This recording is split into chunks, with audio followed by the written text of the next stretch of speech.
You know, usually when you look at a stock that is down like roughly 20% year to date. Right, just scraping the absolute bottom. Yeah, scraping its 52-week lows. I mean, the story usually writes itself, The market has just decided it's a sinking ship. Exactly. It's usually pretty cut and dry. But then you pull up the data on Grab Holdings, ticker symbol GRAB, and the narrative just completely fractures. I mean, it makes no sense. It really doesn't. It is the absolute definition of a market paradox. Right. Because you have Wall Street analysts aggressively slamming the strong buy button, and the company just crossed this massive elusive milestone by hitting its first full year of profitability. Which is huge for them. It's massive. And yet, at the exact same time, its own CEO is dumping shares near the bottom. Yeah, every signal is just pointing in a totally different direction right now. So today, our mission for this deep dive is to, cut through that noise. We are unpacking the financials, looking at the technical trends, and really dissecting this, frankly, bizarre insider activity. To see what's actually happening under the hood. Exactly. We want to know, are you looking at a deeply undervalued coiled spring just waiting to pop? Or, is this a classic value trap with flashing red cell signals? That's a tough question. And before we get into the weeds, if you want to support this deep dive, please subscribe to the channel and absolutely leave your comments below. We read every single one to see if you think our analysis is, well, just dead wrong. And I should probably jump in right here at the top, too, because we are going to be diving deep into stock prices, buybacks, options flow today. Lots of numbers. Lots of numbers. So just a reminder that this is a natural human debate where we are just dissecting the data from our sources. This is absolutely not financial advice. Yeah, we are here to help you understand the mechanics, right? Not to tell you what to do with your portfolio. Precise. So to figure out why the stock is down 20%, I think we have to start by looking at the underlying business. Let's ignore the squiggly lines on the stock chart for a moment. Yeah, let's look at the actual bank account. Right. Because Grab just finished 2025 as their first full year of profitability. Which, again, is a major, major shift. Yeah, over the trailing 12 months, they brought in roughly $268 million in net income. And that's on total revenue of just under $3.4 billion. I mean, that transition from burning cash to generating net income, it completely alters how institutional investors value a tech company. How so? What's the mental shift there? Well, for years, Grab, much like Uber in its early days, right, was viewed as this highly speculative cash incinerating machine. Oh, yeah. They were locked in this relentless, really expensive war for market share all across Southeast Asia. Yeah. Subsidizing rides and food deliveries just to acquire users. Right, literally paying people to use the app. Exactly. Yeah. But crossing that profitability threshold, it signals that the war is largely over, or at least it's stabilized. They've shifted from a venture-style growth story relying on outside funding to a self-sustaining enterprise. I do want to push back on the quality of those earnings, though, because, sometimes companies achieve profitability through, accounting magic. Oh, sure. Depreciation tricks, deferring expenses. Yeah, exactly.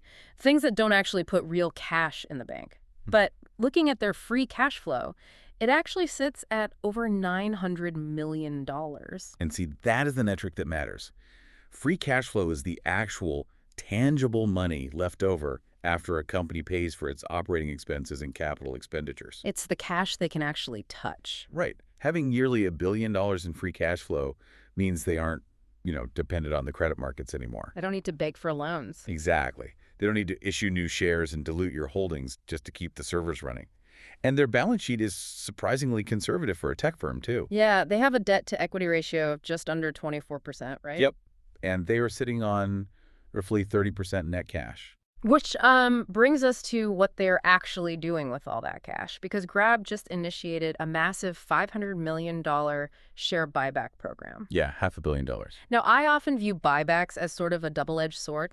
On one hand, it's the company putting its money where its mouth is. They're essentially saying, our stock is so cheap right now, the highest return on investment we can get is betting on ourselves. That's the bullish view, yeah. But on the other hand, if you are a tech company in a really fast-moving sector, shouldn't you be pouring that $500 million into, research and development?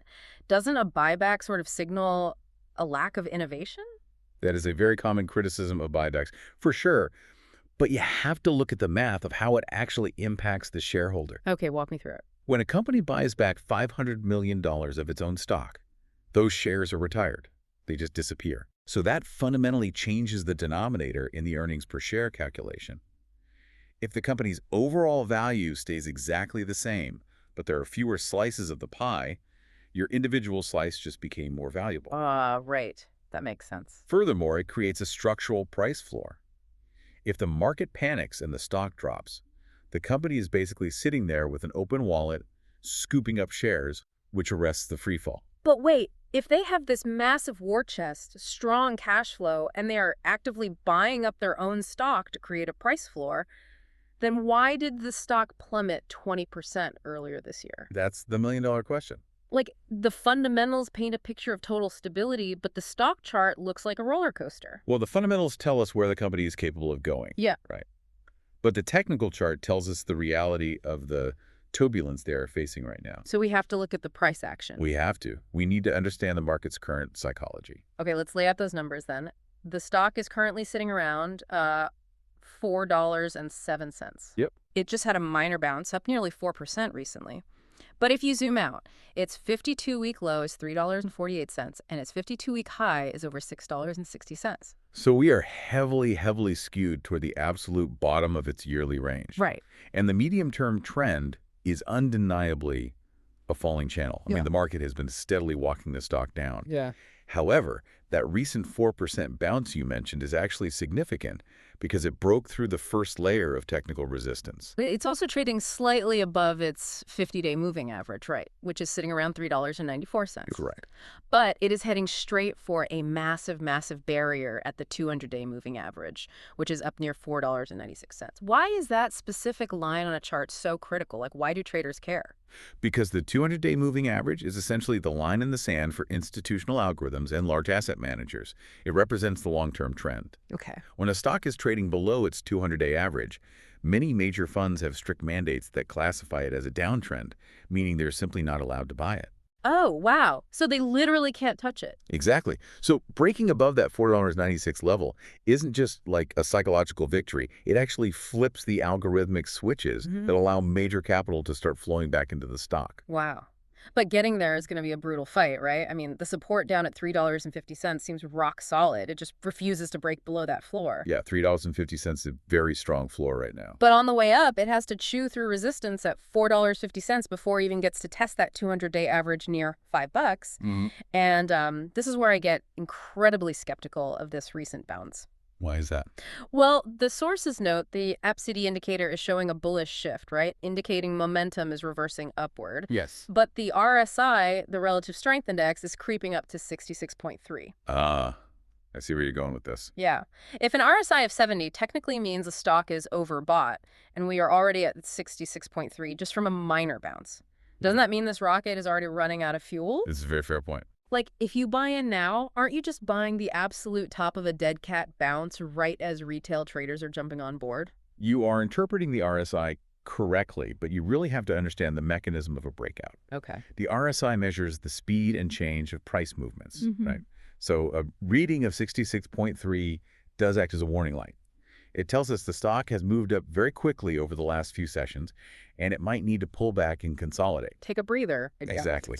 However, during a true trend reversal, a stock can actually stay in overbought territory above 70 for weeks at a time. Oh, really? Yeah. The danger here is for the short-term retail trader. If you buy heavily at an RSI of 66 and the stock hits that $4.50 resistance and gets rejected, you are going to experience immediate pain. Ouch. Which naturally leads us to the most fascinating part of this deep dive. Who is actually buying right now and who is desperately trying to get out? Oh, this is the best part. Because the order flow data is incredibly split. I mean, it's wild. It's very rare to see this level of divergence between the insiders, the institutions, and the retail public. It's a total mess. Let's start with the glaring red flag. CEO Anthony Tan recently sold roughly 1.47 million shares at $3.68. Which is near the absolute 52-week bottom. Right. And this isn't an isolated event either. Total insider sales have exceeded $9.2 million over the last 90 days, and there has been absolutely zero open market insider buying. Zero. Like, if the $500 million corporate buyback is the company screaming, our stock is a bargain. The CEO personally dumping over 1 million shares says the exact opposite. Yeah, it looks awful. Why would the founder cash out at the bottom immediately after hitting profitability? Right, the optics are undeniably terrible. Like, when the captain of the ship is selling lifeboats, the passengers tend to panic, right? Exactly. But we have to separate market mechanics from executive outlook here. Hmm. In the U.S. and many global markets, executives sell shares through these pre-scheduled 10b5-1 plans. Right, the automated selling. Exactly. These are automated selling programs set up months or even years in advance to avoid accusations of insider trading. So he might have decided to sell these shares a year ago. Entirely possible. Furthermore, executives receive massive portions of their compensation in stock options that eventually expire.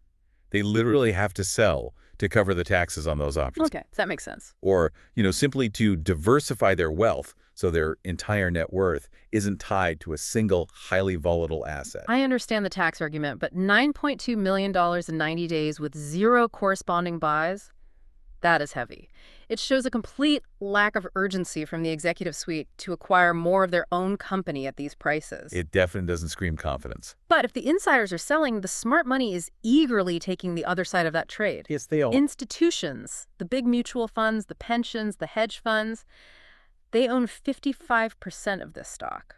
And they have a 3.6 to 1 buy-to-sell ratio over the last year. Which is staggering. For every one share an institution dumps, they are buying almost 4. That is the literal definition of quiet accumulation. These large funds don't buy all at once. If they did, they would spike the price. Right, they have to be sneaky about it. Yeah, they slowly build their positions over months. They're looking at the exact same things we discussed earlier. The $900 million of free cash flow, the debt-to-equity ratio, the share buyback program. The actual fundamentals. Right. They see a stabilizing business model, and they're buying the dip while the CEO sells for personal liquidity. But then we throw a grenade into the mix. The retail order flow. The options activity is wildly, wildly skewed. 98% of the options flow is sitting in calls. 98%. That's extreme. Speculative retail traders are loading up on leveraged bets that this stock is going to soar. So, the CEO is dumping, institutions are slowly accumulating, and retail is gambling on a massive immediate upside. Someone is going to be very, very wrong. Exactly. How does a 98% call skew actually affect the stock price in the real world? Like, what happens mechanically? It creates a highly volatile trap through a mechanism called delta hedging. When retail traders buy all those call options, the market makers who sell them those contracts don't want to take on the risk of the stock exploding upward. Because they lose a fortune. Right. So to hedge their exposure, the market makers are forced to go out and buy the underlying stock. This buying pressure artificially drives the price up. Which then encourages more retail traders to buy more calls. Exactly. It becomes a self-fulfilling prophecy. Until it stops. Right. Because the moment the stock hits a resistance level, like that $4.50 mark we talked about, and the momentum stalls out, those options begin to rapidly lose value due to time decay. Oh, man. As the options expire worthless, the market makers no longer need their hedges, so they dump the underlying stock. The price collapses, and the retail traders who bought at the top are just totally wiped out. That is brutal. When 98% of the market expects one specific outcome, the market usually finds a way to cause maximum pain to the majority. And that sets up the ultimate debate perfectly. We have this massive tug of war happening. Is Grab a deeply undervalued gem, or is it a shiny value trap? Let's dissect the fundamental bull case first. Okay, let's do it. The analyst consensus is overwhelmingly positive. We are looking at a strong buy rating across the board, with 12 buys and 0 sells. Finding 0 sell ratings on a stock that just dropped 20% is almost unheard of. It really is. The analysts are looking at discounted cash flow models, or DCF. A DCF model attempts to figure out the current value of a company based on projections of how much cash it will generate in the future. You forecast the cash flows and then discount them back to today's dollars? Exactly. And the math on those models suggests Grab's fair value sits somewhere between $7.33 and $8.20. Oh. With the current price hovering near $4, the models are basically screaming that the stock is trading at a 40% discount to its intrinsic value. And a massive part of that future cash flow projection relies on a major upcoming catalyst, right?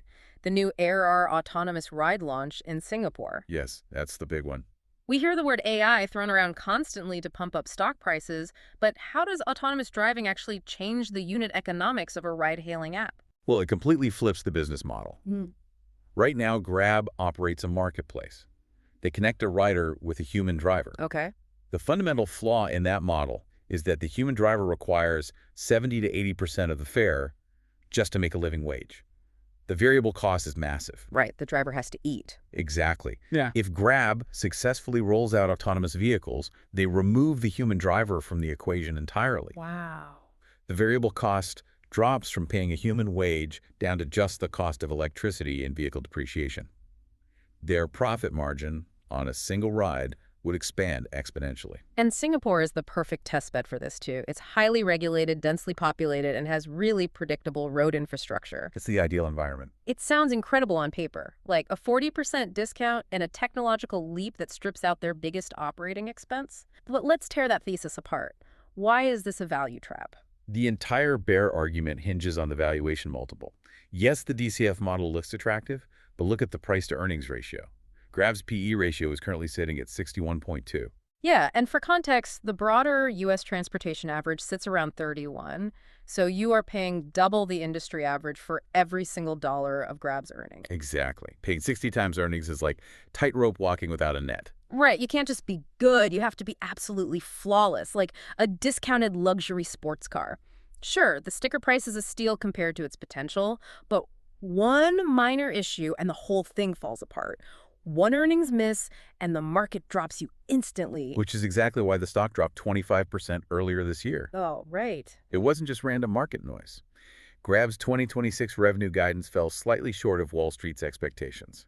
When you have a PE over 60, perfection is already priced in. So if you merely deliver good results, you get punished aggressively. You get crushed. And they are trying to maintain that perfection in a brutal environment. I mean, the regional competition in Southeast Asia is completely unforgiving. Very true. GoTo is constantly trying to undercut them to steal market share.